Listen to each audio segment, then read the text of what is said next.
Hello, Education 2220 students. Happy November. I cannot believe we're already in November. So we are chugging right along. We are on Module 8. So this week, we're going to concentrate on assistive technology. So this module is really going to look at how we could use assistive technology to support our learners in the classroom. Okay, so there really are four main types of assistive technology. Um, we're going to be reading chapter 12 in our textbook, and I wanted to just kind of point out a table in here that I feel like might be helpful for you. So the four types of assistive technology is no tech, low tech, mid tech, and high tech. And if you go to table 12.1 in your textbook, Teaching in Today's Inclusive Classrooms, you're going to see the 10 common areas of assistive technology. So we've got communication, which is one of the most important ones. We've got mobility and positioning, computer access, vision and hearing, behavior and organization, instructional aids, independence and transition, and young children. So these are the 10 areas that we really focus on when we're thinking about assistive technology. Okay, so when we look at the purpose of why we would use assistive technology, obviously it's for our learners, and there's different reasons we would use and different categories we would use. So, for example, if we're saying low tech versus high tech, low tech could be maybe alphabet stickers on keys, right? Or a button or a pom pom to the left side of the mouse, right? To know that we distinguish a left click or a right click. And then high tech would be things like one-handed keyboard, maybe it's a joystick or a trackball. So those are just some examples of the differences between what kinds of high tech or low tech we can have.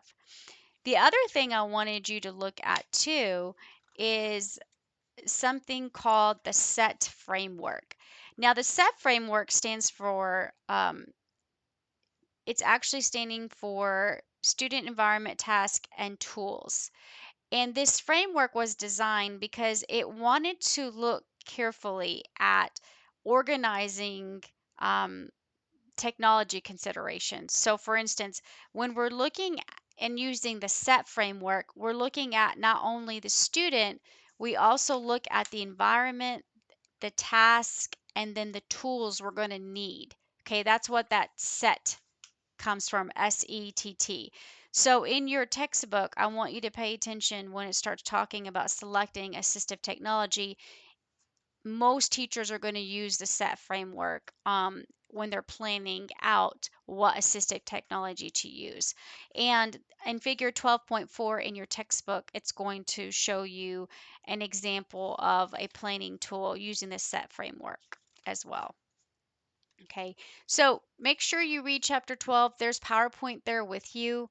Again, I gave you the keywords and concepts. It's going to help you if you define these and what we're going to be focusing on this week. So you do have your module 8 quiz, and you do have an assignment that you will submit to Dropbox. So this assignment is called Assistive Technology.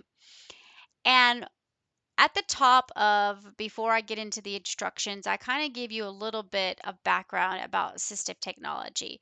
So the Assistive Technology Act of 2004, the Individuals with Disability Education Improvement Act of 2004, um, and the Americans Disability Act defines assistive technology as any item, piece of equipment, or product system, whether acquired commercially on the shelf, modified or customized, that is used to increase, maintain, or improve functional capabilities of individuals with disabilities.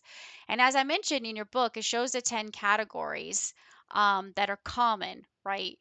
And what I want you to do is you're going to go back to that table 12.1 in your textbook. And what you're going to do is I want you to look at examples from each of those 10 categories. So in communication, a picture communication board could be an assistive technology we'd use for communicating.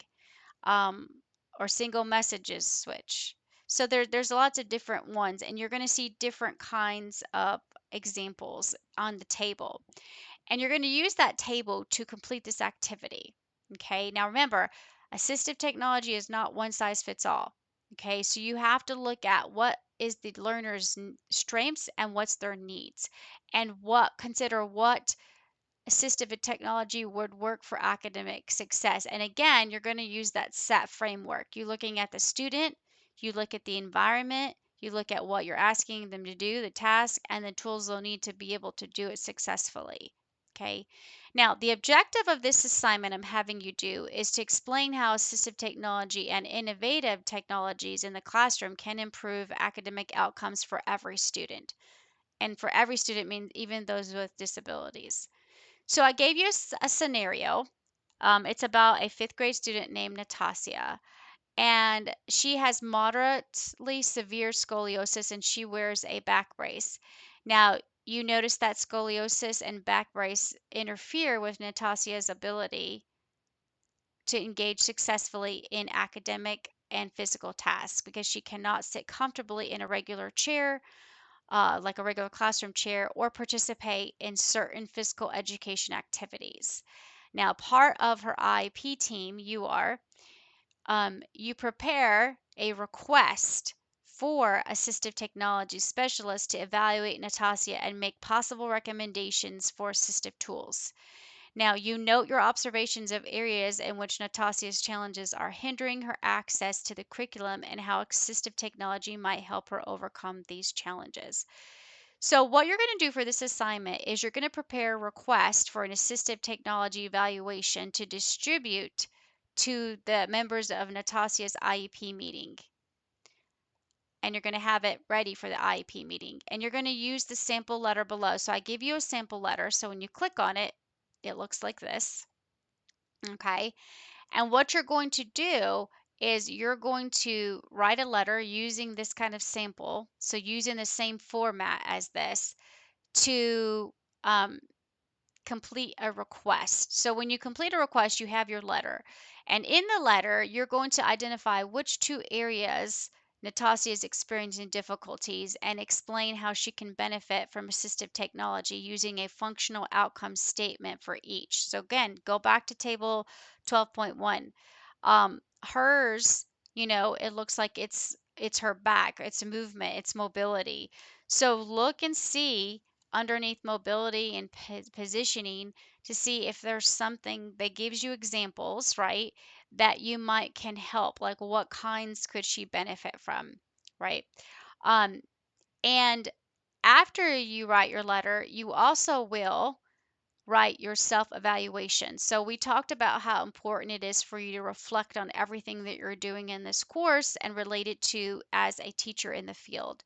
So, I want you to answer these questions. For each item of your letter, you're going to explain how this assistive technology addresses the issue in the scenario for Natasia. Give evidence from the chapter supporting this, okay?